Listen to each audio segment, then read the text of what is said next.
My grandfather handed me an envelope at Christmas and told me not to open it until he was gone. I was 19 when my grandfather pulled me aside at Christmas dinner, pressed an envelope into my hand, and told me not to open it until he died. No explanation. No context. Just held my eyes for a second the way he did when something really mattered, squeezed my hand once, and walked back to the table like nothing had happened. Like he hadn't just handed me something that would sit in the back of my mind for the next 4 years. He was 71 and healthy. Walked 2 miles every morning. Never missed a doctor's appointment. I figured I had plenty of time to wonder about it. I kept it in the bottom of a shoebox in my closet. Never opened it. Never held it up to the light to try and read through the envelope. Never told anyone it existed, not my mom, not my friends, nobody. He asked me not to, and that was enough. That's the kind of man he was, and somewhere along the way he had made me the kind of person who respected that without needing a reason. He passed 4 years later. Heart attack, completely without warning, on a Tuesday morning in March.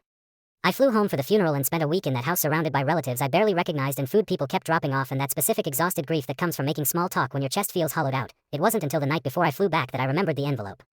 I found the shoebox on the top shelf of my old closet. Sat down on the edge of my childhood bed, and held it for a while before I opened it. 1 sentence. 12 words. His handwriting, which I had only ever seen in birthday cards, careful and slightly shaky like he'd taken his time with it. I read it 3 times.